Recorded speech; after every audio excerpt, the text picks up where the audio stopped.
Hello guys, today's topic is anti-personnel mine. We have here examples of the Gyata 64. This is Hungarian-made anti-personnel mine. You don't see those very often, but there are records of those in Mozambique, Yemen and other places in Africa. This exact type is an evolution of the Md9 made in Soviet Union in the 1950s. There are slight changes that we will get into. It's basically the same system like the original mine, just a few little but important upgrades. So we will talk about construction of the mine itself. On top we have the rubberized pressure plate. It's same like on the Soviet original, but the Soviet one, it have like a metal stripe around that basically seal the whole body of mine against moisture. Here we have just rubber around that seals the mine even better. We have the body that is made out of plastic, kind of bakelite. The internals. Here we have two blocks of TNT, it's 150 grams each. Here we have the striker. Yeah. Here we have the trigger under spring tension. On the striker there is a system that give you like security system, yeah. You plant the mine, you pull this ring out, and here is little guillotine that cut through this metal strip. That give you, depending on temperature, when it's plus 40, it take around 3 minutes. When it's minus 40, it can take up to 2.5 days until the mine is armed. When basically this strip is cut through, then the firing pin rests on the trigger, and then just the pressure triggers the mechanism. Here on the other side, we have a channel for the detonator and booster. On this type of mine, it's all incorporated in one piece. That's called Md9 Detonator. There is the primer and there is the booster all in one capsule. That get inserted from the other side, and then the plug is returned.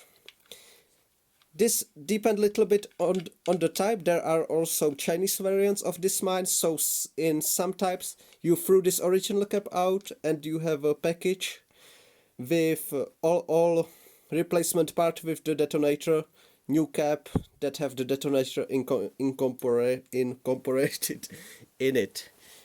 Here we have solid pressure plate. Basically the whole top of the mine is solid and just rubberized edges. On this exact Gyata type, this is also the weakness of this mine, because with exposure to the elements, the rubber around degrade over time.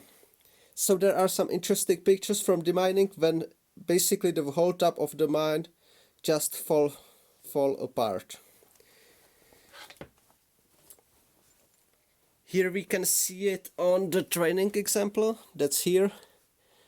That, yeah, as you play with it, you can see the degradation even without exposure to the elements. Talking about the construction is of course very simple, very basic. There is enough metal to get detected with the minesweeper, with the metal detector machine. Also, a very important aspect of this mine is some equivalents from the West of anti-personnel mines have only 30 grams of TNT in it. 30 grams is enough to basically take your foot apart, make a casualty, but you get only wounded. Here on the Soviet one we have 250 grams, and here in this Gyata one we have 300. This is said to be the strongest anti-personnel mine with just simple pressure pad that were ever created from my sources. This will basically kill you, yeah.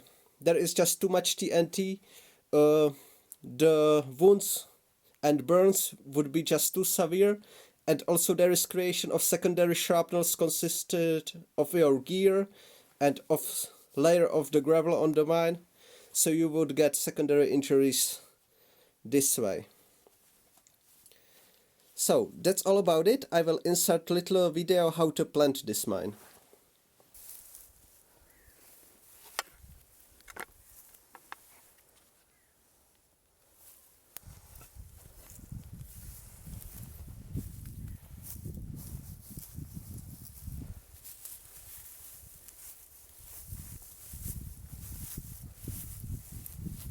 When we plant this mine, first we dig a hole.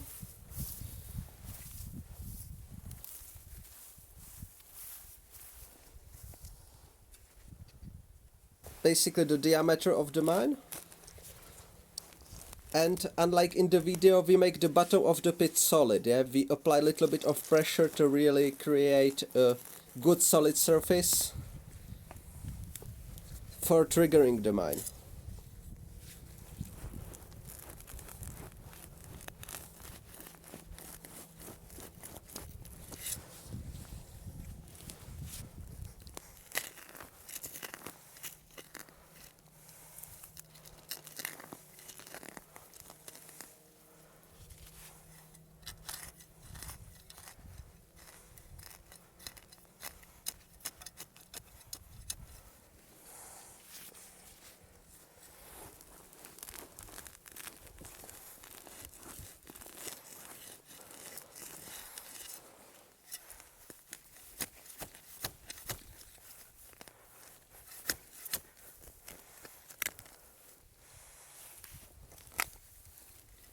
The top layer should be relatively thin, like 1-2 centimeters maximum, and in the manuals there is that the whole pit with the mine and that camouflage layer should be even slightly above the ground.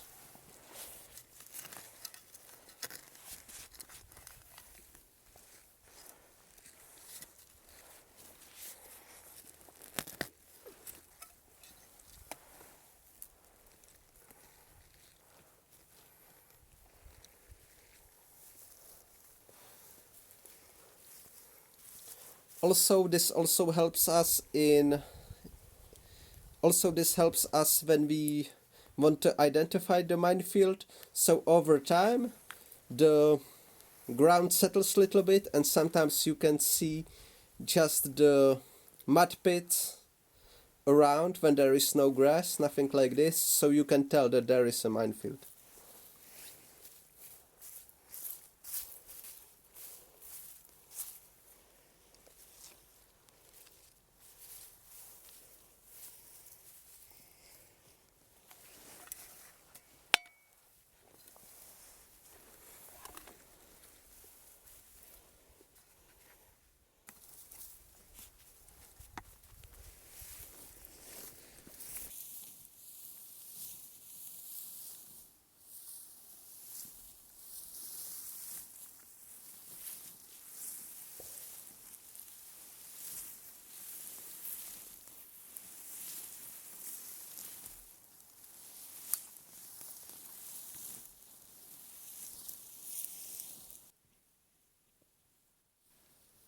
So okay guys, thank you very much for watching and see you in next video.